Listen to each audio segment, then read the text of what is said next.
Hello दोस्तों, कैसे हो आप लोग। उम्मीद करता हूं आप लोग बहुत अच्छे होंगे। मैं शिवम शुक्ला आपके अपने YouTube channel vision coaching classes में स्वागत करता हूं। तो आज हम पढ़ने वाले हैं सेकंड चैप्टर एनसीईआरटी का, जिसका पहला टॉपिक दूसरा टॉपिक हमने कवर कर लिया था कल। आज हम उसका तीसरा टॉपिक पढ़ने वाले हैं और इसमें हम पढ़ेंगे वैद्युत विभव का भौतिक महत्व क्या है, फिजिकल मीनिंग क्या है, और दूसरा पढ़ेंगे कि वैद्युत द्विध्रुव के कारण वैद्युत विभव क्या, किसी बिंदु पर वैद्युत विभव कितना होता है। तो ये दोनों टॉपिक आज बहुत अच्छे से क्लियर करेंगे।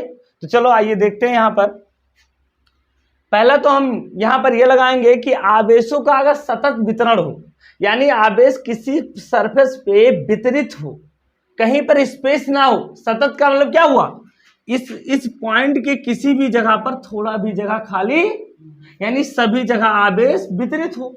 तो अगर सतत आवेश विपरीत है तो उसके कारण वैद्युत विभव क्या होगा, 1/4πε dQ/r। समझ गए ना, ये फार्मूला लगाएंगे। अभी जब हम किसी रिंग के कारण वैद्युत विभव निकालेंगे तो इस फार्मूले का यूज आगे करेंगे। समझ गए ना। अब यहाँ ध्यान दो, हम वैद्युत विभव का भौतिक महत्व पढ़ने वाले हैं। जो विभव का मतलब क्या होता है, लेवल। अगर मैं बात करूं विभव का मतलब अगर होता है तो लेवल होता है। अब मैं एक तुमको छोटी सी उससे बताने की कोशिश कर रहा हूं, वाटर के फॉल से बताने की कोशिश कर रहा हूं। यहां पर ध्यान दो, हमने क्या किया है,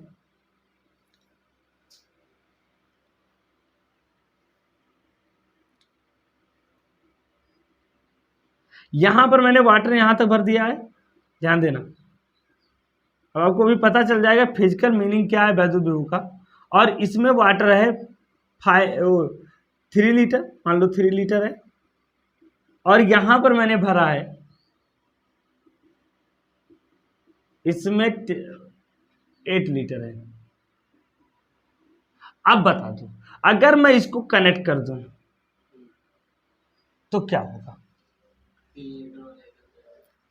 हाँ, आपने सही कहा कि अगर मैं इसको कनेक्ट कर दूं तो इधर का पानी इधर जाएगा, यानी ये डिब्बी का पानी डब्बा में चला जाएगा। कब तक जाएगा, जब तक कि दोनों के तल, यानी विभव का मतलब होता है तल या लेवल। समझ गए ना। यानी विभव का जो मीनिंग है, कब तक पानी, यहां ये मायने नहीं ये ज्यादा है कम है, ज्यादा तो ये है, लेकिन तल देखो, तल इसका ऊंचा है तो ये कब तक जाएगा। उसी प्रकार अगर मैं कोई ठंडी वस्त्र रख दूं और एक गर्म वस्त्र रख दूं तो इधर से टेम्परेचर इधर जाएगा, गर्म से ठंडी की ओर।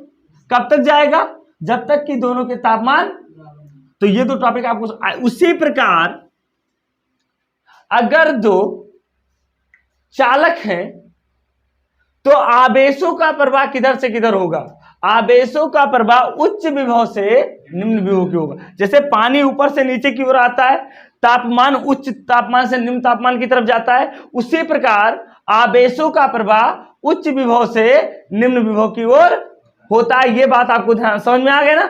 यानी भौतिक विभव क्या है, विभव सिर्फ यही बताता है, प्रवाह बताता है, आवेशों के प्रवाह की दिशा को निर्धारित करता है। विभव क्या निर्धारित करता है, आवेशों के प्रवाह के दिशा को निर्धारित करता है। तो वैद्युत विभव का मतलब होता है तल, और ये कोशिश करता है सभी का लेवल बराबर हो। और हमेशा जो विभव होता है वो उच्च, आवेश जो होता है वो उच्च विभव से निम्न विभव की तरफ। तो पहला पॉइंट क्या है, वैद्युत विभव क्या कहता बताता है बेटा, वैद्युत विभव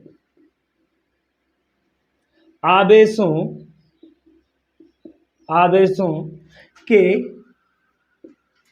प्रवाह, आवेशों के प्रवाह की दिशा को प्रदर्शित करता है, दिशा को प्रदर्शित करता है।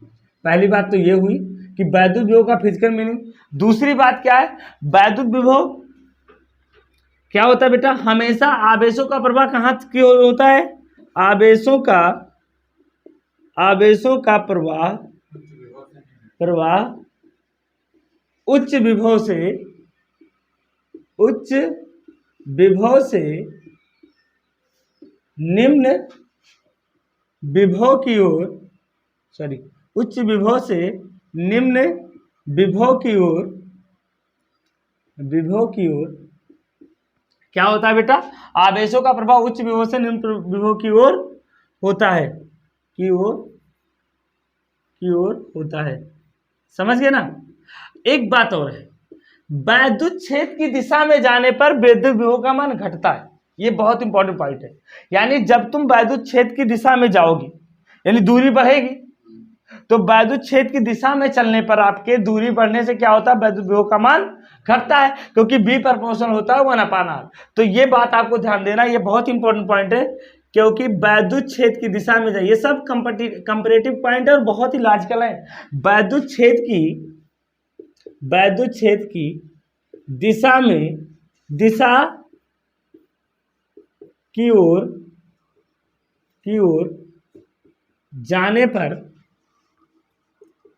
पर वैद्युत विभव का मान क्या होता है बेटा, वैद्युत विभव का मान घटता है। ये बात आपको ध्यान देना है। यानी अगर आप वैद्युत क्षेत्र की दिशा में जाओगे तो वैद्युत विभव का मान क्या होगा, घटेगा। सपोज देखो, ये हमारा वैद्युत क्षेत्र है, यहां पर आवेश था, ये हमारा आवेश क्यों है, इसके कारण यहाँ ये बिंदु पर विभव कुछ और होगा, बी बिंदु पर विभव कुछ और होगा, सी बिंदु पर विभव, क्योंकि दूरी बढ़ रहा है। तो अगर मैं इसको मान लूं बी ए, यहाँ पर विभव बी बी, यहाँ पर विभव बी सी, तो इसका मतलब क्या हुआ, B A is greater than B B is greater than B C. यानी वैद्युत क्षेत्र की दिशा में जाने पर विभव घटता है। ये हमारा वैद्युत क्षेत्र है, इस बात को आपको ध्यान देना है। समझ गए ना। ये सारी बातें आपको समझ में आ गई, भौतिक महत्व समझ में आ गया। क्योंकि भौतिक महत्व क्या है, विभव एक तल है, ये हमेशा लेबल करने की बात करता है। जैसे देखो, हमेशा एजुकेशन जो होता है वो भी उच्च से निम्न की ओर जाता है। जैसे हमको थोड़ा आपसे ज्यादा आता होगा फिजिक्स, तभी तो हम आपको पढ़ा रहे हैं, तो थोड़ा आपको हम दे रहे हैं, ऐसे आप भी किसी को ट्रांसफर करोगे। तो ये लेबलिंग का काम होता है, और इसी को हम वैद्युत विभव कहते हैं। ठीक है, नोट कर लो बेटा, नोट कर लो। देखो, अब ये तो हो गया धन आवेश की प्रवाह उच्च विभव से निम्न विभव की ओर होता है। ऋण आवेश की प्रवाह उल्टा होता है इसका, निम्न विभव से उच्च विभव। यहां पर देखो, ये हमारी बैटरी है, ये निगेटिव है, तो इलेक्ट्रॉन कहां से भागेगा, निगेटिव सिरे से भागेगा, किधर जाने की कोशिश करेगा, पॉजिटिव। तो निगेटिव का विभव निम्न होता है और पॉजिटिव का विभव, तो ये इलेक्ट्रॉन जो है हमारा, इलेक्ट्रॉन इधर से इधर जाएगा, क्योंकि हमेशा निगेटिव से पॉजिटिव की ओर, और धारा या पॉजिटिव चार्ज इसके उल्टा प्रभावित होगी। इसीलिए कहा गया है कि जो ऋण आवेश है उसकी प्रवाह निम्न विभव से उच्च विभव की ओर होता है। समझ गए ना। ये बात समझ में आ गई कि ऋण आवेश का जो प्रभाव होता है निम्न विभव से उच्च विभव की ओर होता है। अब हम लोग पढ़ने वाले हैं, किसी रिंग, जैसे सर्कुलर रिंग के कारण हमें वैद्युत विभव ज्ञात करना है। क्या ज्ञात करना है, रिंग यानी गोल छल्ले के कारण अगर बात करें हम, तो लूप के कारण बात कर लो, तो यहां पर लिखेंगे लूप के कारण वैद्युत विभव हम ज्ञात करने जा रहे हैं। लूप के कारण वैद्युत विभव क्या होगा, ये आपको, यानी electric potential due to a loop या सर्किल। यहां पर ध्यान दो, लूप और गोले में अंतर होता है, लूप छल्ला होता है। ये देखो, ऐसे मैंने एक लूप बना लिया है, ये लूप है हमारा, इसका सेंटर ये वो है, इसकी त्रिज्या ये r है, इससे x दूरी पर एक बिंदु P है, यहां पर हमें वैद्युत विभव की गणना करनी है। क्या करनी है बेटा, यहां पर एक वैद्युत विभव की गणना करनी है। तो यहां पर कैसे ज्ञात करोगे, ध्यान दो, ये हमारा r है, ये x है। तो अब आवेश जो कहां वितरण होगा, लूप के पृष्ठों पर होगा। सतत आवेश वाला केस आ गया कि नहीं आ गया। अब इसके पृष्ठों पर आवेशों का वितरण है, ऐसे आवेश पूरी तरह से वितरित है। इसका मैंने एक छोटा सा क्षेत्रफल कट कर लिया, इस क्षेत्रफल का मैंने आवेश माना dq है। तो इससे ये दूरी कितनी होगी, ये x ये r, तो ये हो जाएगा √x² प्लस r²। अरे पाइथागोरस पर में ये समकोण त्रिभुज हुआ कि नहीं हुआ। तो अब यहां पर इसके का, अब यहां ध्यान दो, तो चलो इस छोटे डेल्टा क्यू के कारण, यानी dq आवेश के कारण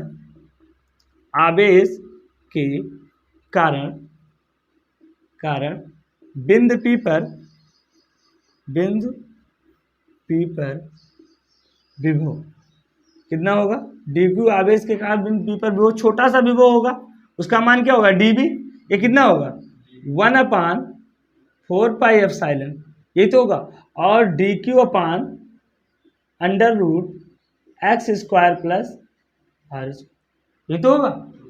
अब हम पूरे पृष्ठ के कारण निकालना है, समझ गए ना, पूरे पृष्ठ के कारण तो आपको पता होता है ये क्या है, सुनो इसमें क्या नियत है तुम मुझे बताओ, ये दूरी नियत है, अरे ये ऐसे छल्ला है ना, ये छल्ला किसी के पास है हाथ में पहनने वाला, इधर दो, ये छल्ला है, ये ऐसे छल्ला है, तो इस छल्ले से ये दूरी सबके लिए नियत होगी कि नहीं होगी, अरे ये ऐसे रखा हुआ है 3D में, तो इसके कारण यहाँ पर दूरी, इसके कारण ये सारी दूरियां क्या होंगी बेटा, यानी इस पूरे पृष्ठ का इस बिंदु पर जो ये वाली दूरी है सबके लिए नियत होगी, और जब दूरी नियत होगी तो हम इसका इंटीग्रेशन कर दें, तो हाँ, तो अब संपूर्ण पृष्ठ के कारण क्या हो जाएगा बेटा, संपूर्ण पृष्ठ के कारण विद्युत विभव कितना हो जाएगा, वैद्युत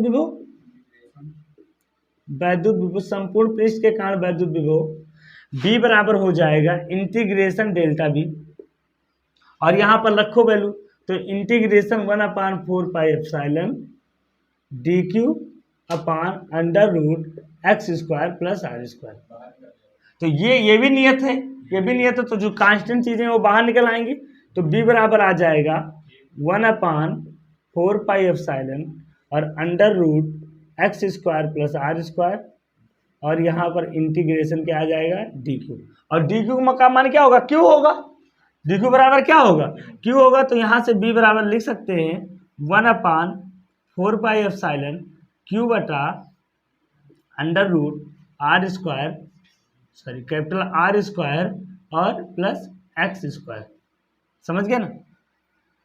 अब अगर मैं बात करूं, अगर मैं केंद्र की बात करूं कि किसके केंद्र पर क्या होगा, तो x का मान 0 हो जाएगा, देखो यहां से ट्रिक देखो, अगर मैं कहूं इस छल्ले के केंद्र पर वैद्युत विभव कितना होगा, तो x बराबर 0 रख दो, तो छल्ले के केंद्र के लिए क्या हो जाएगा बेटा, केंद्र के लिए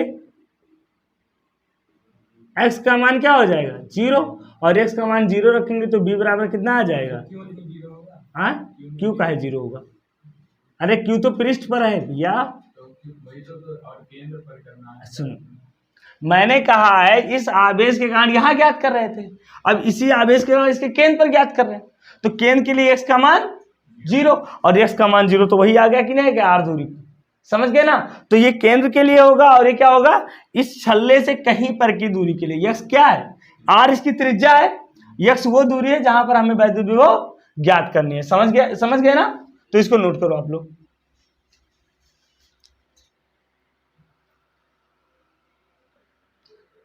यहां देखो हमें वैद्युत द्विध्रुव के कारण उसकी अक्षीय स्थिति में वैद्युत विभव ज्ञात करना है। अब आप लोगों ने अभी पिछले चैप्टर में पढ़ा है कि वैद्युत द्विध्रुव के कारण उसकी अक्षीय स्थिति में वैद्युत क्षेत्र ज्ञात किया था, सेम उसी प्रकार है वैद्युत द्विध्रुव के कारण उसकी अक्षीय स्थिति में वैद्युत विभव ज्ञात करना है, ठीक है। तो यहां पर देखो मैंने मान लिया कि माना एक वैद्युत द्विध्रुव ए भी है, वो एक ऐसे माध्यम में रखा है जिसका परावर्तनांक k है, द्विध्रुव के मध्य बिंदु O से r दूरी पर एक उसकी अक्षीय स्थिति में एक बिंदु P स्थित है जिस पर इसके कारण हमें वैद्युत विभव की गणना करनी है। तो यहां पर देखो ये दूरी यहां से यहां r है, तो ये दूरी इतना r इतना l, तो इतना दूरी क्या हो जाएगा r प्लस l,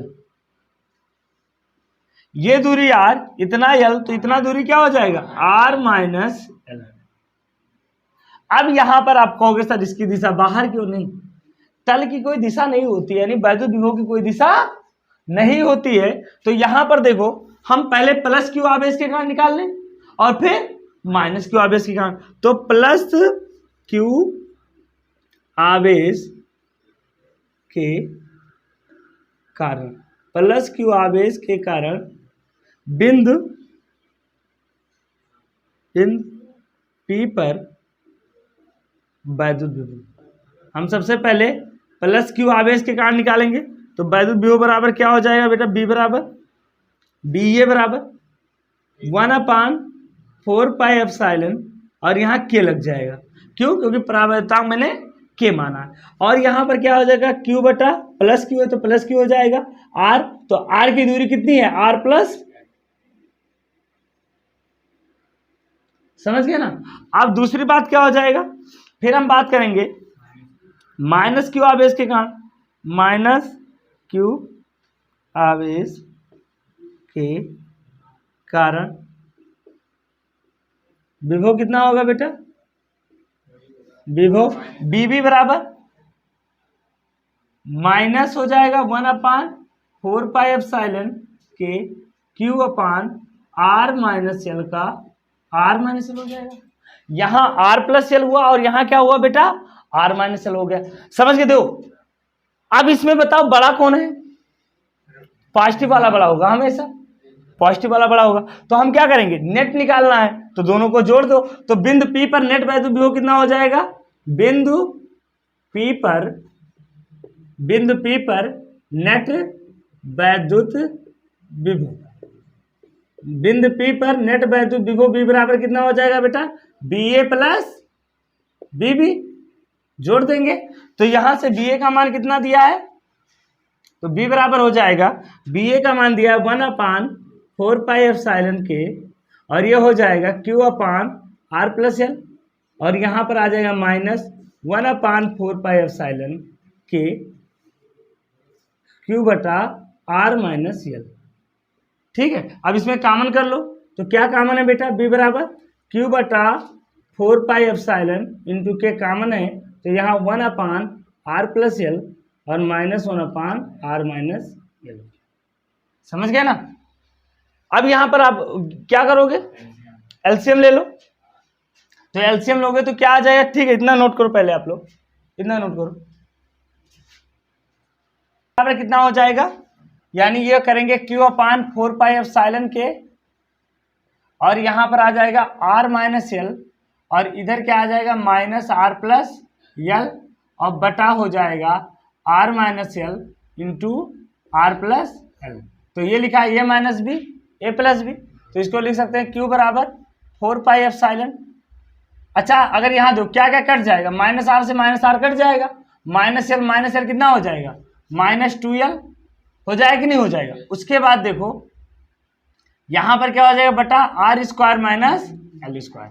अब ये आ गया हमारा 1/4 पाई एप्सिलॉन के और ये हो गया माइनस आगे आ गया 2QL upon R square minus L square. ये हमारा आया बी बराबर। इतना समझ में आ गया ना। अब ध्यान दो यहाँ माइनस क्यों आ रहा है, कभी कभी प्लस भी आता है। अगर इस आवेश को हम इधर रख देंगे, इस आवेश को इधर रख देंगे तो प्लस आ जाएगा। समझ गए ना, समझे कि नहीं समझे। तो यहाँ पर देखो वैद्युत क्षेत्र किधर होता है, वैद्युत क्षेत्र किधर से होता है बेटा, माइनस से वैद्युत क्षेत्र की दिशा किधर होती है, प्लस से माइनस की। क्या होता है, प्लस से, यानी वैद्युत क्षेत्र की दिशा ये है और ये माइनस चिन्ह क्या बता रहा है कि वैद्युत क्षेत्र की दिशा में जाने पर विभव का मान घटता है। समझ गए ना। -2Q क्या होता है, वैद्युत क्षेत्र की दिशा में जाने पर विभव का मान घटता है। अगर इसको मैं यहां रख देता, -Q को यहां रख देता तो ये वैल्यू +2Q वाला आता। तो जब सुनो एक सेकंड के लिए सुनो, मैं इसको -Q कर दूं और ये +Q कर दूं। अब वैद्युत क्षेत्र की दिशा किधर से होगी, इधर से इधर की ओर होगा। तो अब वैद्युत क्षेत्र की विपरीत दिशा में जाने पर आवेश का मान क्या होगा, बढ़ेगा। सुनो, वैद्युत क्षेत्र की दिशा में जाने पर विभव का मान घटता है, तो वैद्युत क्षेत्र की विपरीत दिशा में जाने पर विभव का मान बढ़ेगा। तो यहां पर अगर यहां मैं -Q रख दूंगा तो ये वैल्यू प्लस में आएगी। अगर यहां पर मैं -Q रख दूंगा तो ये वैल्यू माइनस में आएगी। समझ गए, ये बात आपको ध्यान देना है। तो यहां पर जो हमारा ये है बेटा, ये हमारा +Q है और ये हमारा क्या है बेटा, -Q है। तो ये माइनस चिन्ह बताता है कि वैद्युत क्षेत्र की दिशा में जाने पर विभव का मान घटता है और कुछ नहीं बताता। अब यहां पर देखो एक बात और सुनो, ये यल है, जैसे देखो वैद्युत द्विध्रुव क्या होते हैं, कोई मालिक्यूल होगा ध्रुवीय मालिक्यूल, जैसे HCl NaCl ये सब क्या है, ध्रुवीय मालिक्यूल है। तो ध्रुवीय मालिक्यूल की दूरी कितनी होती है, एंगस्ट्रॉम में होगी, यानी यल की दूरी एंगस्ट्रॉम में है और ये दूरी मीटर में है। यानी इसका मतलब ये हुआ कि यल की जो आर है यल की तुलना में बहुत बड़ा है। क्या है? तो हम जानते हैं चूंकि R is much greater than L, this implies that R square is more greater than L square. अगर ये बहुत बड़ा है तो हम कह सकते हैं R square minus L square लगभग बराबर होंगे आर स्क्वायर के। समझ गए? अब ये वैल्यू यहाँ पे उठा के रखो तो क्या हो जाएगा? जब आप रखोगे वैल्यू तो यहाँ पर b बराबर आ जाएगा -1/4 पाई एप्सिलॉन के। अच्छा 2ql क्या है? p द्विध्रुवागुण, तो यहाँ पर उठा के रख दो तो 2p upon p upon R square, यही तो आ गया। अच्छा माइनस चिन्ह क्या बताता है? यहाँ पर मैं इसीलिए इधर लिया हूं कि अक्सर बुक में यहाँ लिया रहते हैं माइनस को, मैंने यहाँ पर माइनस आवेश को इधर इसलिए लिया है कि आपको ये बताने की जरूरत मैं बात करूं, जो मैंने पॉइंट लिखा है कि वैद्युत क्षेत्र की दिशा में जाने पर विभव का मान घटता है। तो वैद्युत क्षेत्र की दिशा क्या होती है? प्लस से माइनस की ओर। तो जब आप वैद्युत क्षेत्र की इधर तो जा रहे हैं, वैद्युत क्षेत्र की दिशा में जा रहे हैं, तो विभव का मान माइनस आया है। अभी देखो इसको मैं माइनस कर दूं, इसको प्लस कर दूं, अब वैद्युत क्षेत्र की दिशा किधर हो जाएगी? इधर हो जाएगी, नहीं हो जाएगी? अब वैद्युत क्षेत्र की विपरीत दिशा में जा रहे हो तो ये पॉजिटिव आ जाएगा, बुक में देख सकते हो। तो ये बताने की कोशिश मैं कर रहा हूं कि वैद्युत क्षेत्र की दिशा में जाने पर विभव का मान घटता है। तो माइनस चिन्ह यही तो बताता है। तो यहां पर लिख सकते हो ऋण चिन्ह यह प्रदर्शित करता है कि वैद्युत क्षेत्र की दिशा में जाने पर क्या होता है बेटा? जाने पर विभव का मान घटता है। अगर हम केवल परिमाण लिखे तो क्या आ जाएगा? अर्थात परिमाण केवल लिखे b बराबर, तो b बराबर आ जाएगा 1/4 pi epsilon p upon R square. मैंने केवल परिमाण लिया है, चिन्ह नहीं लिया। तो ये हो गया आपके निरक्षीय स्थिति में वैद्युत क्षेत्र, वैद्युत द्विध्रुव के कारण वैद्युत विभव। ठीक है, इतना नोट करो बेटा, आप लोग इतना नोट करो, नोट कर लो, इसे बंद कर दो। कहाँ से करूं डेरिवेशन शुरू? यहां पर ध्यान दो बेटा, वैद्युत द्विध्रुव के कारण उसकी निरक्षीय स्थिति पर अब आपको ज्ञात करना है। तो मैंने एक वैद्युत द्विध्रुव ए भी ले लिया, इसके मध्य बिंदु O से R दूरी पर एक बिंदु P है, जिस पर हमें इन दोनों आवेशों के वैद्युत विभव की गणना करनी है। तो दोनों के लिए दूरी समान है, ये भी दूरी ये भी दूरी। तो पहले सबसे पहले हम लिख रहे हैं प्लस क्यू आवेश के कारण, तो क्या हो जाएगा? प्लस क्यू आवेश के कारण BA बराबर माइनस वो हो जाएगा 1/4 पाई एप्सिलॉन के, और ये हो जाएगा Q बटा √R square plus R square plus L square हो जाएगा। और माइनस क्यू आवेश के कारण क्या हो जाएगा? माइनस तो माइनस ही कर देता है, माइनस क्यू आवेश के कारण। तो माइनस क्यू आवेश के कारण क्या हो जाएगा? BB बराबर, BB माइनस होती है क्या?